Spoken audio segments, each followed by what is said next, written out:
Hi friends, ಎಲ್ರಿಗೂ ನಮಸ್ಕಾರ. ಎಲ್ಲರೂ ಹೇಗಿದ್ದೀರಾ? ಚೆನ್ನಾಗಿದ್ದೀರಾ ಅಂತ ಅಂದ್ಕೊಳ್ತೀನಿ. ನಾನಿವತ್ತು ನಿಮಗೆ ಒಂದು ಬಿಸಿ ಬಿಸಿ ಸೂಪರಾಗಿರುವಂಥ ಮಟನ್ ಬಿರಿಯಾನಿ ಯಾವ ರೀತಿ ಮಾಡೋದಂತ ತೋರಿಸ್ಕೊಡ್ತೀನಿ. ಇಲ್ಲಿ ನಾವು ಒಂದು 12 ಜನಕ್ಕೆ ಮಾಡ್ತಿರೋದ್ರಿಂದ ಒಂದು ದೊಡ್ಡ ಪಾತ್ರೆಯಲ್ಲಿ ಮತ್ತು ಸ್ವಲ್ಪ ಕ್ವಾಂಟಿಟಿ ಎಲ್ಲ ಜಾಸ್ತಿ ಇದೆ. ನಿಮಗೆ ತಕ್ಕಾಗಿ ಅದನ್ನು ಕಡಿಮೆ ಮಾಡ್ಕೊಳ್ಳಿ. ನೆಕ್ಸ್ಟು ಇಲ್ಲಿ ಎಣ್ಣೆ ಹಾಕಿ ಅದಕ್ಕೆ ಬಾತ್ ಎಲೆ, ಮರಾಠಿ ಮೊಗ್ಗು ಮತ್ತು ಕಸ್ತೂರಿ ಮೇಥಿ, ಹಸಿರು ಮೆಣಸಿನ್ಕಾಯಿ, ಬಿರಿಯಾನಿಗೆ ಏನು ಹಾಕ್ತೀರ ಚಕ್ಕೆ ಮತ್ತು ಒಂದೆರಡು ಲವಂಗ, ಒಂದೆರಡು ಏಲಕ್ಕಿ ಕಾಯಿ ಮತ್ತು ಶುಂಠಿ ಬೆಳ್ಳುಳ್ಳಿ ಪೇಸ್ಟು ಹಾಕಿ ಚೆನ್ನಾಗಿ ಫ್ರೈ ಮಾಡ್ಕೊಳ್ಳಿ. ಜಾಸ್ತಿ ಜನ ಇರೋದ್ರಿಂದ ಅವತ್ತು ಒಂದು ಫಂಕ್ಷನ್ಗೆ ಹೋಗಿದ್ವಿ, ಮುಗಿಸ್ಕೊಂಡು ಬಂದು ಜಾಸ್ತಿ ಜನ ಇರೋದ್ರಿಂದ ನಮ್ಮ ನಾದಿನಿಯವರು ಇಲ್ಲಿ ಬಿರಿಯಾನಿ ಮಾಡ್ತಾಯಿದ್ದಾರೆ. ಸ್ವಲ್ಪ ಈ ನಾನ್ ವೆಜ್ ಐಟಮ್ ಎಲ್ಲ ಅವರು ಸಕ್ಕತ್ತಾಗಿ ಟೇಸ್ಟಿಯಾಗಿ ಮಾಡ್ತಾರೆ. ಅದಕ್ಕೆ ಅವ್ರ ಕೈಲೇ ಮಾಡಿಸ್ತಿರೋದು. ನೋಡಿ, ಇವ್ರು ನಮ್ಮ ನಾದಿನಿ ಮತ್ತು ವಾರ್ಗಿತಿ. ಈ ಕಡೆ ನೋಡಿ, ಇಲ್ಲಿ ಅವರು ನಮ್ಮ ಅತ್ತೆ ಮತ್ತು 2 ಚಿಲ್ಟಾರಿಗಳು ಕೂತ್ಕೊಂಡಿವೆ ಅಲ್ಲಿ. ಇದೆಲ್ಲರದು ಒಂದು ಫ್ಯಾಮಿಲಿ ವಿಡಿಯೋ ಸದ್ಯದಲ್ಲೇ ಮಾಡಬೇಕು ಅನ್ಕೋತಾ ಇದ್ದೀನಿ, ಲೇಟ್ ಆಗ್ತಾಯಿದೆ. ಮತ್ತು ನೆಕ್ಸ್ಟ್ ಇದಕ್ಕೆ ಎಣ್ಣೆಲಿ ಅವೆಲ್ಲ ಫ್ರೈ ಆದಮೇಲೆ ಈರುಳ್ಳಿ ಹಾಕ್ಕೊಂಡು ಚೆನ್ನಾಗಿ ಫ್ರೈ ಮಾಡ್ಕೋಬೇಕು ಈರುಳ್ಳಿನ. ಇದಕ್ಕೆ ಈರುಳ್ಳಿ ಹಾಕೊಂಡಾದಮೇಲೆ ಸ್ವಲ್ಪ ಈರುಳ್ಳಿ ಬೇಯೋಕ್ಕೋಸ್ಕರ ಉಪ್ಪು ಹಾಕ್ಕೋಬೇಕು.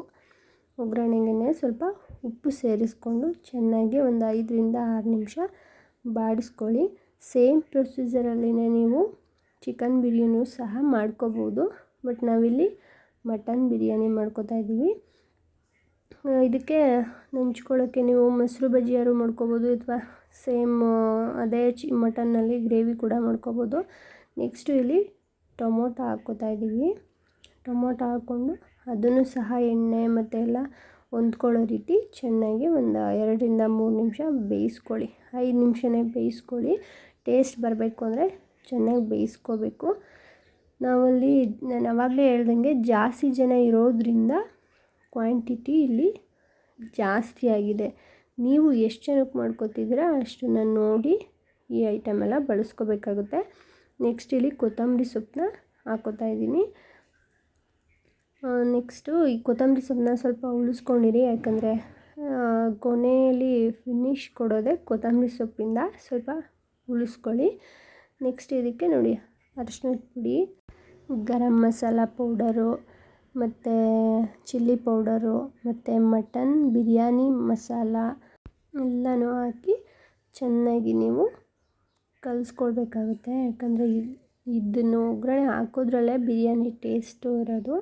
ಚೆನ್ನಾಗಿ ಈ ಥರ ಫ್ರೈ ಮಾಡ್ಕೊಳ್ಳಿ.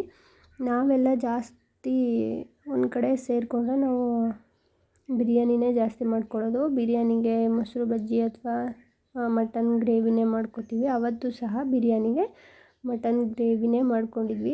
ಮಟನ್ ಗ್ರೇವಿ ಮತ್ತು ಕಬಾಬ್ ಮಾಡ್ಕೊಂಡಿದ್ವಿ. ಅವೆರಡನ್ನೂ ವೀಡಿಯೋ ಮಾಡ್ಕೊಳಕ್ಕಾಗಲಿಲ್ಲ. ಈ ಥರ ಚೆನ್ನಾಗಿ ಮಸಾಲೆ ಎಲ್ಲ ಹಿಡಿದ್ಮೇಲೆ ಇವಾಗ ಅದಕ್ಕೆ ತೋರಿಸ್ತಿದ್ದೇನೆ. ನಾನು ಆವಾಗಲೇ ಹೇಳ್ದಂಗೆ ಎಲ್ಲ ಮಸಾಲೆ ಪೌಡ್ರನ್ನೇ ಹಾಕಿರೋದು. ಹಾಕ್ಕೊಂಡು ಚೆನ್ನಾಗಿ ಒಂದು 2-3 ನಿಮಿಷ ಈ ಮಸಾಲದು ಹಸಿ ವಾಸನೆ ಹೋಗೋ ತನಕ ಚೆನ್ನಾಗಿ ಫ್ರೈ ಮಾಡ್ಕೊಳ್ಳಿ. ಫ್ರೈ ಮಾಡ್ಕೊಂಡಾದಮೇಲೆ ನೋಡಿ, ಚೆನ್ನಾಗಿ ಮಟನ್ನ ತೊಳೆದು ನಾವು ಯಾವ ಸೈಜಿಗೆ ಬೇಕು ಆ ಸೈಜ್ಗೆ ಕಟ್ ಮಾಡಿ ತೊಳೆದಿಟ್ಕೊಂಡಿದ್ವಿ. ಮಸಾಲೆ ಎಲ್ಲ ಹಾಕಿ ಒಂದು 4-5 ನಿಮಿಷ ಆದಮೇಲೆ ಮಟನ್ನ ಸೇರಿಸಿ ಚೆನ್ನಾಗಿ ಅದು ಮಿಕ್ಸ್ ಆಗೋ ಥರ ಕಲಿಸ್ಕೊಳ್ಳಿ. ಒಂದು 2-3 ನಿಮಿಷ ಕಲಿಸ್ಕೊಳ್ಳಿ. ನನ್ನ ವೀಡಿಯೋದಲ್ಲಿ ಏನಾದರೂ ನಿಮಗೆ ಸರಿ ಮಾಡ್ಕೋಬೇಕು ಅಥವಾ ನಾನೇನಾದರೂ ಚೇಂಜ್ ಮಾಡ್ಕೋಬೇಕು ಅನ್ನೋದು ಏನಾದರೂ ನಿಮ್ಗೆ ಅನಿಸಿದ್ರೆ ಹೇಳಿ, ಖಂಡಿತವಾಗ್ಲೂ ನಾನು ತಿದ್ಕೊಳ್ಳೋಕೆ ಟ್ರೈ ಮಾಡ್ತೀನಿ. ನೆಕ್ಸ್ಟ್ ಇದಕ್ಕೆ ಮಟನ್ ಹಾಕಿ ಚೆನ್ನಾಗಿ ಫ್ರೈ ಮಾಡಾದಮೇಲೆ ಒಂದು 1/4 ಲೀಟರ್ ಮೊಸರು ಹಾಕ್ತಾಯಿರೋದು. 1/4 ಲೀಟ್ರ್ ಮೊಸರು ಹಾಕಿ ಚೆನ್ನಾಗಿ ಅದನ್ನು ಫ್ರೈ ಮಾಡ್ಕೊಳ್ಳಿ. ಈ ಮೊಸರು ಹಾಕೋದ್ರಿಂದನೇ ಬಿರಿಯಾನಿಗೆ ಒಂಥರ ಸಖತ್ತು ಟೇಸ್ಟ್ ಬರುತ್ತೆ. ಆವತ್ತು ಮಾತ್ರ ಬಿರಿಯಾನಿ ಸೂಪರಾಗಿ ಬಂದಿತ್ತು ಟೇಸ್ಟು. ಈ ಮೊಸರು ಹಾಕ್ಕೊಂಡಾದಮೇಲೆ ಚೆನ್ನಾಗಿ ಕಲಿಸ್ಕೊಂಡಾದಮೇಲೆ ಇದಕ್ಕೆ ಒಂದು ನಿಂಬೆಹಣ್ಣು ಸಹ ಹಾಕ್ಕೋಬೇಕು.